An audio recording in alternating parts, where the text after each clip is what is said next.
Hello, and welcome back to the Maybe I Can podcast. I'm your host, Debbie Weiss, and thank you so much for joining me today. What I want to talk to you about today is the question of why are we so hard on ourselves? But before I jump in there, I just want to remind you that right now, registration for my 8-week small group coaching program, Sprinkle Forward, is open. And this program's for you if you have recently been or are going through a major life transition like divorce, losing a loved one, becoming an empty nester, retiring, or if you simply know something has to shift. You've spent years, I'm sure, investing in everyone else, and I am here to remind you it is time to make the investment in yourself. You deserve this. This is your one and only life. And together in our small group, we are going to lay out the steps that you need to move forward into your next chapter with intention. So make sure to check out the show notes. It'll give you all the information of where to go, how to join, and all the things. All right. So let's jump into it. I chose this topic because I just returned 2 days ago from the latest keynote that I gave down in Georgia for the Renew Conference for the National Board of Georgia Realtors. And it was an absolute pleasure. It was just so wonderful. The women were so warm and welcoming, and they invited me out to meet them for a drink the night before the conference, and I enjoyed getting to know everyone and just hearing about their journeys, and was just blown away with how generous they are with their time and how they volunteer and support one another. And I just really, you could feel the love and the community amongst them. So it was really an honor for me to be there. So I gave my keynote and I felt good about it. And people were coming up to me afterwards and telling me how I inspired them and sharing some stories of their next steps and their hopes and dreams. It was great. I left there on an absolute high, just thrilled. And then yesterday in my inbox, I get the pictures and the hour-long video of my keynote. And what I noticed is looking at the pictures, the first thing I start doing is criticizing myself. I start to notice, oh my gosh, your hair looks so frizzy. You should have tried to do a better job. What were you thinking wearing that dress? Your big tree trunk calves look so large. Maybe you shouldn't have worn those pink shoes. And then when I start to watch the video, I'm thinking, I think I sound like a robot? I'm not moving enough. I'm not like, oh my goodness, where did this come from? Some that I was very pleased about on Friday after it was over, all of a sudden, less than 24 hours later, on Saturday, when I get all this stuff, has completely flipped upside down. And feeling good about my performance and how I looked and all the things. And I really had to stop and remind myself to change my mindset, because half my talk was about your mindset. And here I was not taking my own advice. But before I get there, let's just talk for a minute about why do we do this? I know I'm not the only one who does this, right? Come on. Hopefully you don't do it now, but I'm sure there was a time in the past that you did do it. I feel like we're hypercritical of ourselves. And it's very common. And I think that social media, of course, just makes it so much easier, because what are we doing? We're comparing ourselves, right? And I have to say, like, I could compare myself to the other speakers in the room and oh, they felt so much more natural than I did. And they walked around and they, whatever it was that they did, and maybe that worked for them. And maybe that is something that I can incorporate. But that doesn't mean that what I did was any less or worse, or everything is not a comparison game, right? Even if somebody else spoke, they spoke on a different topic. So how can I compare what I did to what they did? It's so easy on social media, right? And I don't remember if I said this in the keynote, but we have to remember, what are we seeing for the most part on social media? Not my social media, because here I am on screen. If you're watching on YouTube, my hair's a mess. I didn't blow dry it after I exercised. I just washed it and let it dry. I have no makeup on. I'm not even wearing my good pink glasses today. I had to wear something that had blue from what I was wearing yesterday. And when I go on social media, in the beginning, when I first started making videos, and I told a woman there at the conference who was sharing with me how she's afraid to go and make videos to post on social media. And I told her I totally get it, because that was me when I first started several years ago. I had to make sure that my hair was perfect, that I had makeup on, that I knew exactly what I was going to say. I had like these little index cards that had my bullet points after I tried to memorize the minute-long, message that I was going to say. And then one day, soon after I made a couple of these videos where I thought, this is the most exhausting thing. I don't know how I'm supposed to do this on a regular basis. I was outside walking Yogi, my dog, and something came to me that I knew I wanted to share with you guys. And so I just said, oh, let me just hit record. No makeup, hair a mess, the whole deal. And I just shared. Not scripted, not outlined, literally just out of my mind, cut right from my thoughts onto the camera. And what I discovered is that's when the good stuff comes out. Instead of being so contrived and everything looking perfect. And I always default back to, what do I like to watch? What do I like to read? Before I wrote my first book, on second thought, maybe I can, my memoir, I remember thinking, well, I'm not a writer. I don't know how to use, my sentences don't sound beautiful. They don't use these wonderful words and phrases and paint this gorgeous picture with all these flowery adjectives. It just kind of sounds like me talking. And then I realized, well, wait a second. Do I like to read what I just described to you? Not so much. I connect to the person, the real person, not the someone who's trying to impress me with what they say, how they look, all the things, because I want to connect based on who they really are. Because even if you look perfect on camera, I bet you have days where you look crummy just like I do on a regular day, or hanging around in my sweatpants, whatever it is.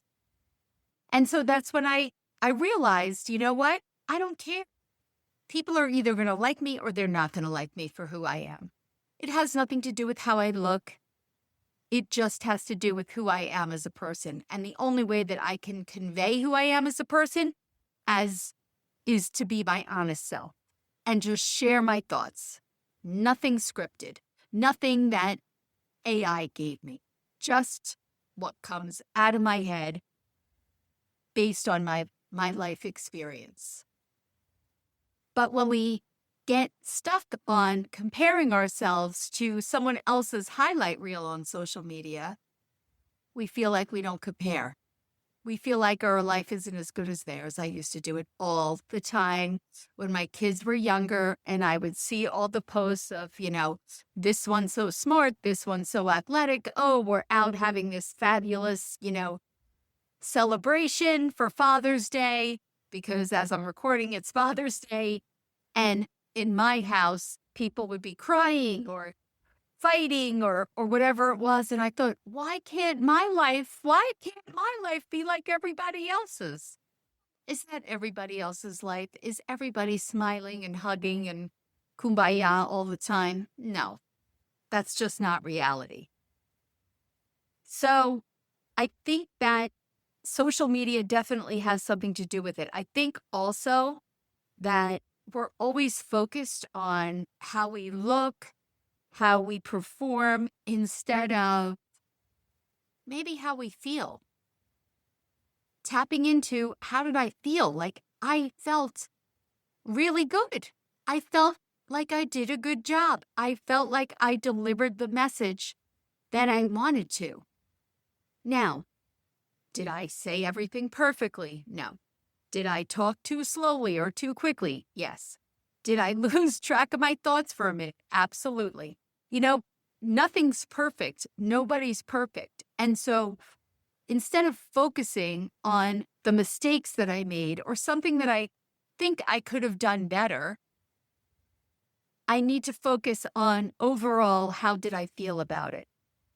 Of course, I want to learn from my mistakes, right? Because we all make mistakes. And the only way we improve is by making the mistakes and learning from them. And, that's something that I have not watched back the keynote yet, the whole hour's worth. And it's difficult. It's difficult because I want to be able to look at it objectively and say, not only here's the parts where I want to improve, but also to say, hey, you did a good job conveying that message, or I like the way that you explain that. So it is hard, especially, when you're listening to your own voice and you're thinking, oh my gosh, my voice is so annoying. Don't we always think our own voices are annoying? Because we don't sound how we think we sound. So I know listening to the podcast, it took me a while. And actually, I haven't really done it in a long time. Oops. But when I listened back to my podcasts, I was able to really give myself credit where I did feel like where I had done a good job. And I think that that's important. It's fine to look back and say, okay, how can I improve? But then to also give ourselves credit for what we feel we did well. All right. So what do we do when this inner critic comes up? Well, one of the things that we can do is zoom out, meaning instead of obsessing about one look or one thing that you said, why aren't we saying overall, and I have to use my keynote as an example, what's the bigger picture here? Did you show up with heart? Yes. Did you show up with energy? Yes. Did you connect to people? Now, I can say based on what the audience members said to me afterwards, yes, I did connect with people because people were coming up and they were sharing their stories and they were sharing their hopes and their dreams.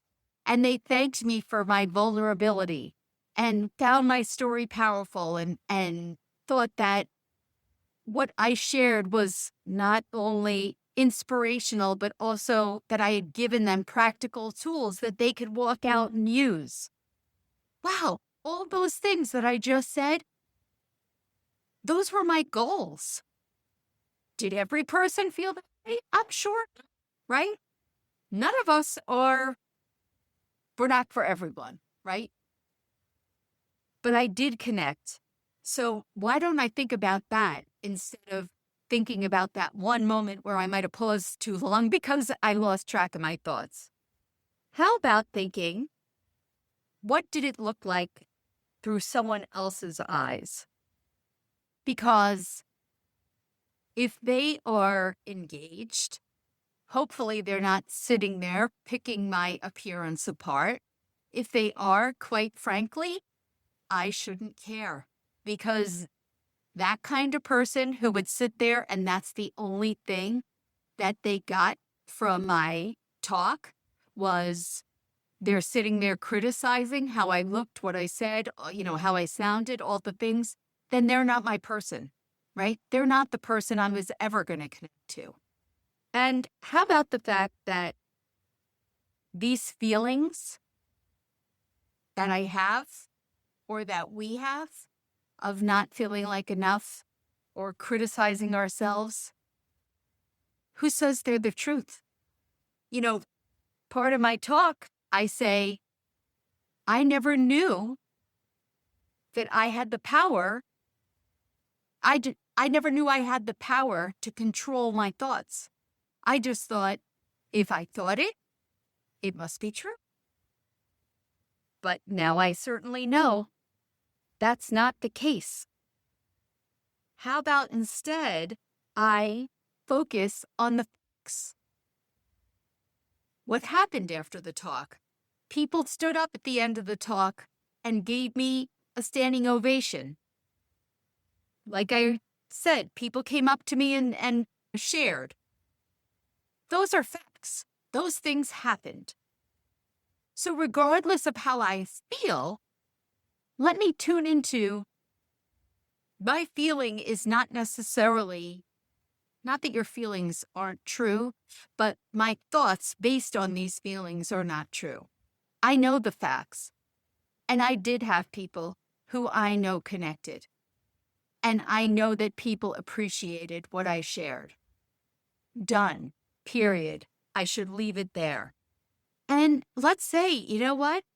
If I'm telling myself I'm not good enough, how about I just shift my thoughts and say, you know what? We've been there.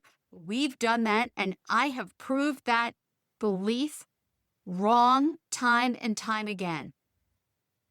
I am good enough. And I am not listening to that voice today who wants to whisper to me to tell me that I'm not. It's just not true. How about the fact I got on the stage and I made a difference?